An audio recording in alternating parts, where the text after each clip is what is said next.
नमस्कार। मैं आपको कॉन्टैक्ट के बारे में बताता हूँ। देखो कॉन्टैक्ट क्या है। अब कॉन्टैक्ट की नॉलेज ये ज़रूरी नहीं है कि लॉ के स्टूडेंट को ही हो।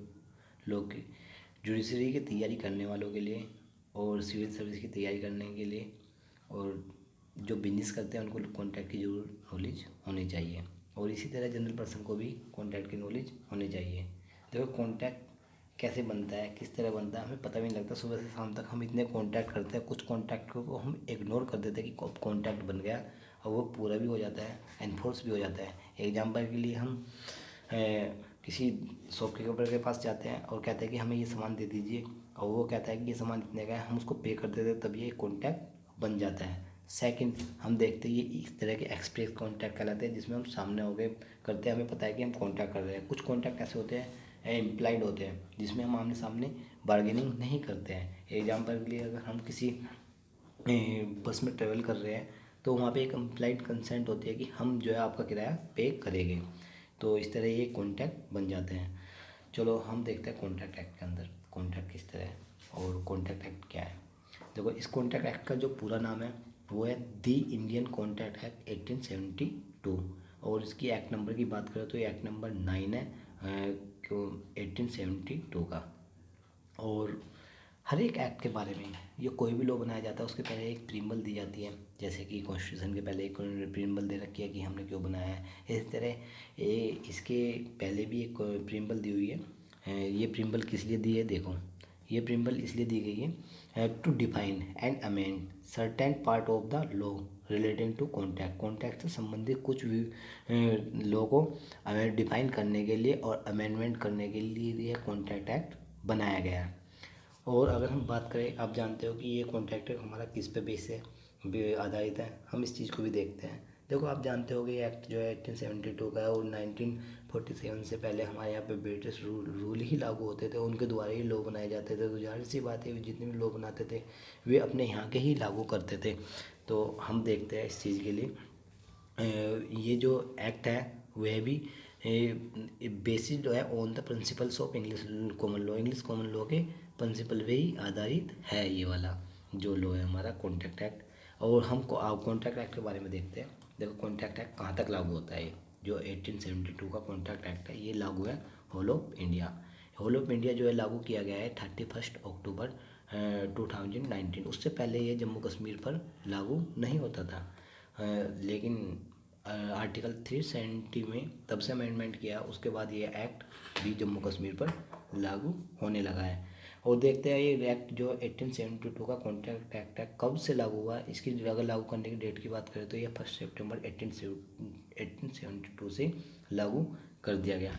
और कॉन्ट्रैक्ट फर्स्ट मैं आपको पढ़ा रहा हूँ। कॉन्ट्रैक्ट फर्स्ट में जो है जनरल प्रिंसिपल दे रखे हैं कॉन्ट्रैक्ट के, जो सभी कॉन्ट्रैक्टों पर लागू होते हैं।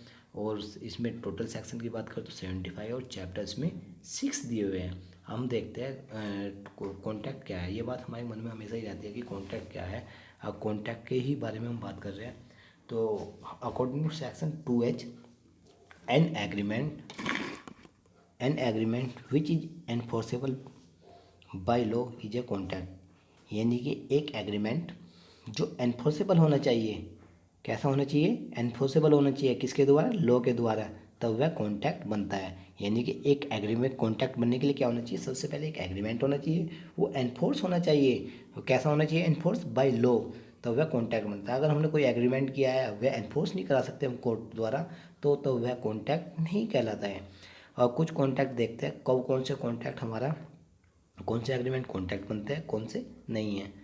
एग्जाम्पल के लिए हम अपने समाज में देख लेते हैं, कुछ सामाजिक वादे करते हैं हम सुबह से शाम तक, लेकिन वह कभी भी कॉन्टैक्ट नहीं बनते हैं। एग्जाम्पल के लिए आप या हम अपने फ्रेंड से ये प्रॉमिस करें कि हम आपके साथ शाम को मूवी देखने चलेंगे, और हम अगर नहीं जाए तो वह हमें एनफोर्स नहीं कर सकता कोर्ट द्वारा या कैसे भी कि आप हमारे साथ मूवी देखने जाओ। हाँ, हालांकि वह हमारे सामाजिक रूप से निंदा कर सकता है कि आपने वादा किया था कि आप जो है हमारे साथ मूवी देखने चलोगे, आप नहीं गए तो कोई नहीं, लेकिन वो हमें कोर्ट द्वारा एनफोर्स नहीं कर सकते कि आप हमारे साथ देखने मूवी चलो। इसी तरह पारिवारिक तरह के भी इस तरह के संबंध बनते हैं जिनमें प्रॉमिस होते हैं, लेकिन वह भी कॉन्टैक्ट नहीं बन जाते हैं। एग्जाम्पल के लिए एक पिताजी अपने बेटे से कहता है, एक पिता अपने बेटे से कहता है कि जब आप 10th या 12th पास करोगे मैं आपको एक बाइक दिलाऊंगा। और जब बेटा 10th और 12th पास कर लेता वो कहता है कि आप हमें बाइक दिलाओ, आपने वादा किया था, लेकिन वे जो पिता है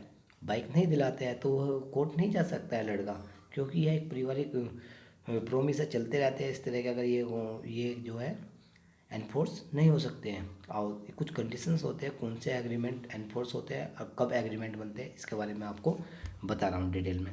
देखो मैंने बताया कॉन्ट्रैक्ट के लिए क्या होना चाहिए, एग्रीमेंट होना चाहिए, एग्रीमेंट्स होना चाहिए, और साथ में क्या होना चाहिए, एनफोर्सेबल बाय लॉ। और एग्रीमेंट की डेफिनेशन सेक्शन 2E में दे रखी है। और एनफोर्सेबल बाय लॉ यानी कि कौन से एग्रीमेंट्स एनफोर्सेबल बाय लॉ है उसके बारे में जो सेक्शन 10 में बताया गया है। और देखते हैं एग्रीमेंट कैसे बनता है। सबसे पहले हम एग्रीमेंट वाला पार्ट देख लेते हैं। सबसे पहले क्या होना चाहिए एग्रीमेंट के लिए, एक प्रपोजल होना चाहिए। प्रपोजल की डेफिनेशन सेक्शन 2A में दे रखी है, यानी कि एक प्रपोज होना चाहिए।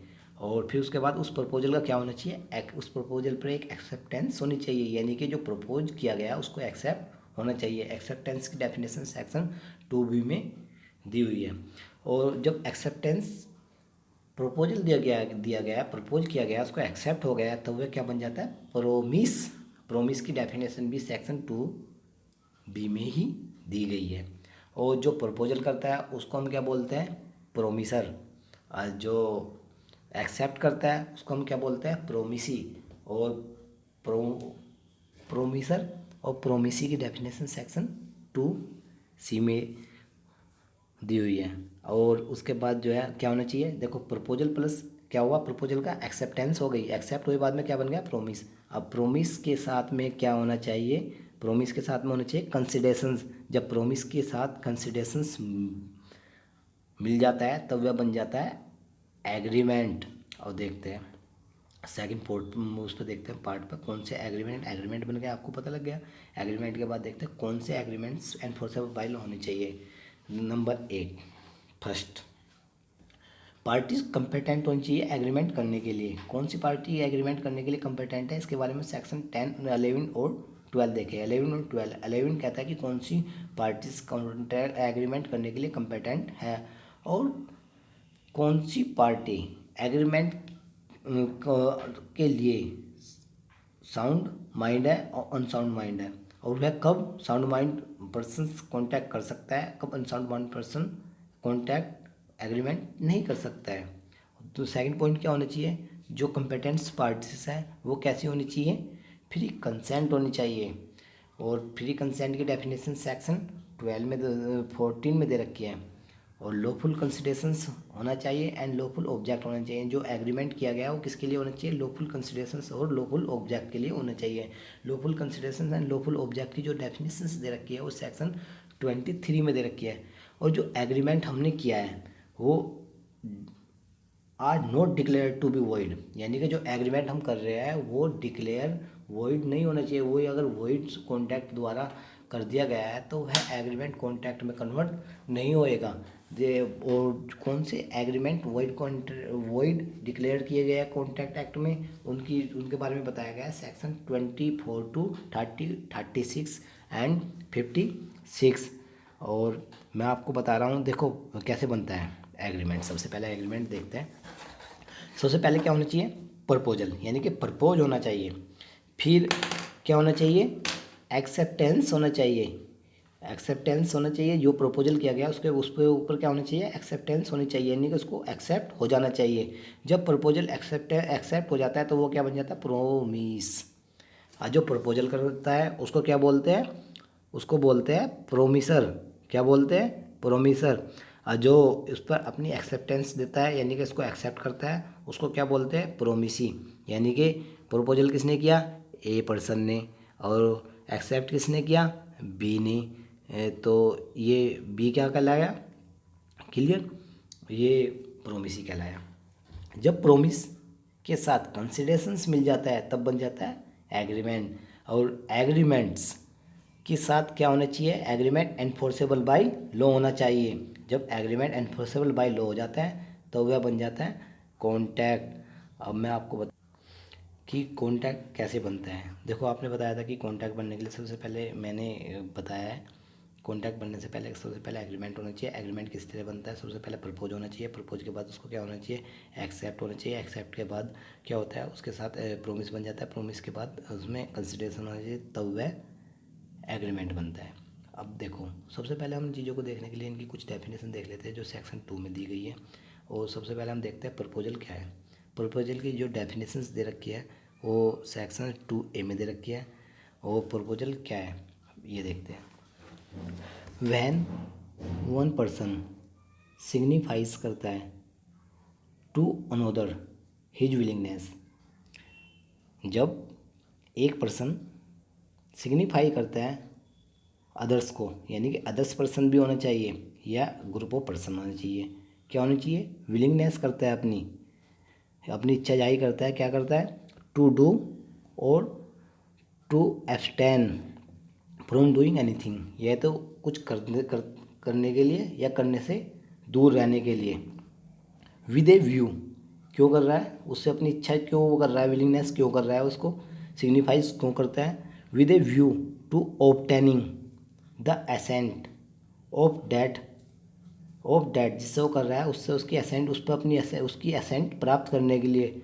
कि कौन से के लिए? सच एक्ट, जोन सा वो एक्ट करने जा रहा है और जोन से एक्ट से वह एब्सटिनेंस हो रहा है या एक्ट कर रहा है। क्लियर है?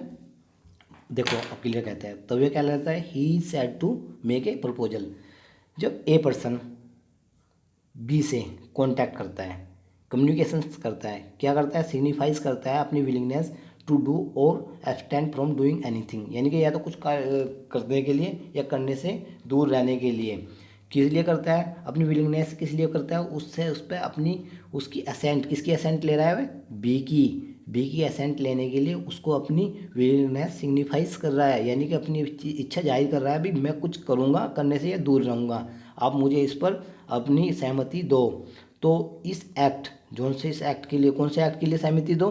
ये सच एक्ट और एब्सटिनेंस के लिए, यानी कि इस एक्ट को जिससे वह दूर रहा उसके लिए उसकी कंसेंट लेने के लिए वह उससे सिग्निफाइज करता है, कम्युनिकेशंस करता है या अपनी इच्छा जाहिर करता है, तो उसको क्या कहा जाता है? वह प्रपोजल करता है। He said to make a proposal. Clear है? जब ए बी से कांटेक्ट करता है, कम्युनिकेशंस करता है, किस लिए करता है? कि मैं कुछ करूँगा या करने से दूर रहूँगा, डू या एब्सटेन, और मुझे इस पर अपनी कंसेंट दो। किसकी कंसेंट? बी की, अदर्स, या बी या ग्रुप ऑफ पर्सन भी हो सकता है, जरूरी नहीं है कि वो बी सी करे, ग्रुप ऑफ पर्सन भी हो सकता है, उनकी भी असेंट मांगता है, तो वो क्या कहलाता है? He is said to make a proposal, वह एक प्रपोजल कर रहा है। देखो वह क्या कर रहा है? सबसे पहले बी के पास जाता है या उससे कम्युनिकेशंस करता है, कहता है कि भाई मैं कुछ कर डू या abstain from doing anything. Clear है? प्रपोजल समझ में आया? अब मैं आपको प्रोमिस के बारे में बताता हूँ। प्रोमिस की डेफिनेशंस जो दे रखी है वो सेक्शन 2B में दे रखी है। When the person to whom the proposal is made, कौन? वह पर्सन जिसको सिग्निफाइज की गई थी, क्या की गई थी? Do abstained from doing anything, उसकी कंसेंट लेने के लिए, किसकी? बी की कंसेंट लेने की बात हुई थी ना।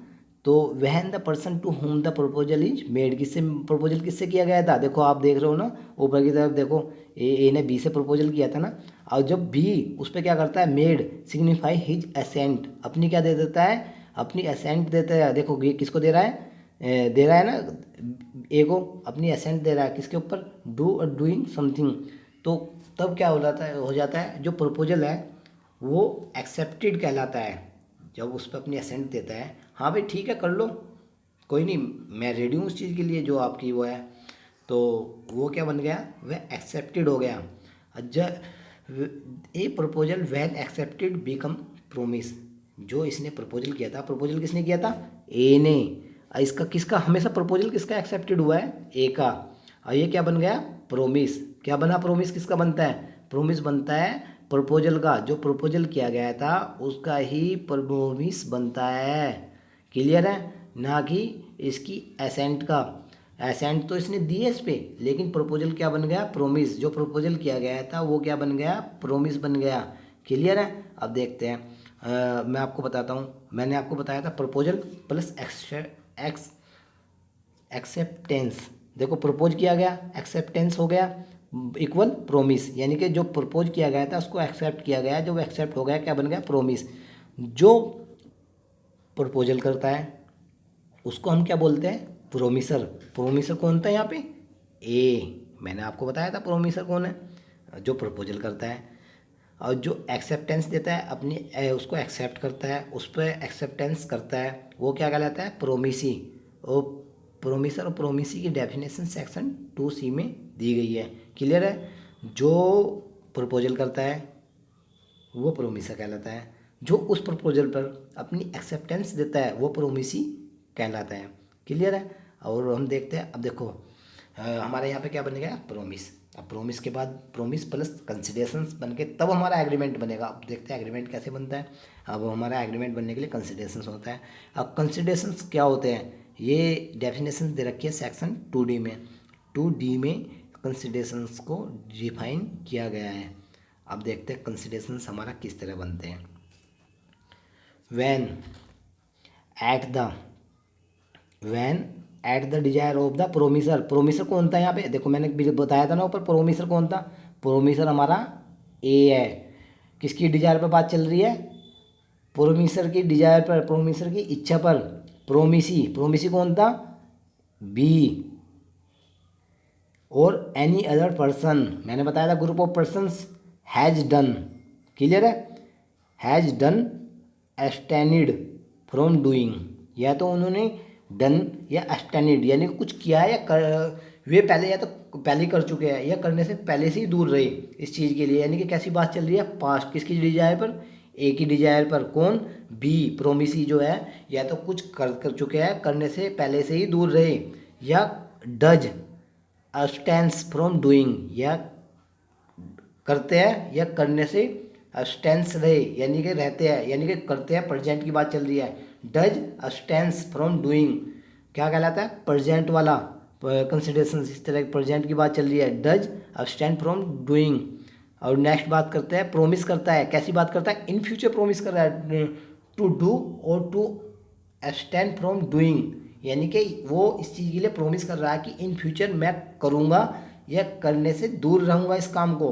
तो कैसी बात चल रही है फ्यूचर की बात। समथिंग सच एक्ट, यानी कि जो एक्ट की बात चल रही है, यानी कि जो एक्ट किया गया है, या एब्सटेंस यानी कि जो एक्ट किया गया है या करता प्रेजेंट के करता है, या एब्सटेंस रहता है या रह चुका है, या उसके लिए प्रोमिस करता है इन फ्यूचर के लिए, तो is called a considerations for the promise.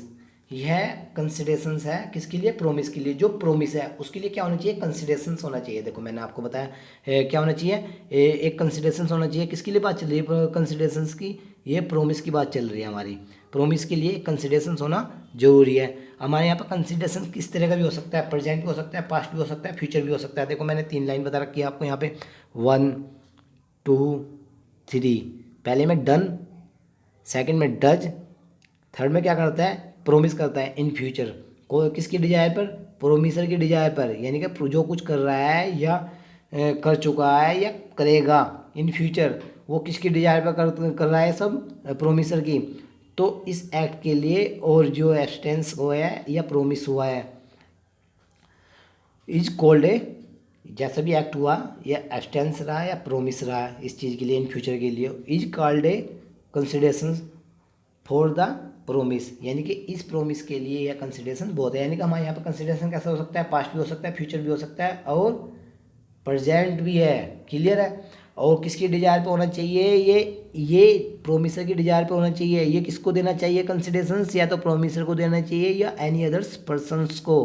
Clear है। लेकिन हमारे इंडिया के अंदर कोई भी कंसिडरेशन दे सकता है, कोई जरूरी नहीं है कि कंसिडरेशंस हमेशा प्रोमिस ही दे, एनी अदर्स पर्सन भी दे सकता है। लेकिन इंग्लैंड में जो कंसिडरेशंस है वो प्रोमिस ही को ही देना होता है, वहाँ एनी अदर्स पर्सन दुआया कंसिडरेशंस वैलिड कंसिडरेशंस नहीं कहलाता है, यानी कि प्रोमिस ही को ही कंसिडरेशंस देना होता है। लेकिन हमारी इंडिया के अंदर ये कंसिडरेशंस एनी पर्सन्स दे सकता है। देखो एनी अदर्स हैज दे रखा है ना, any person any other person. Clear है।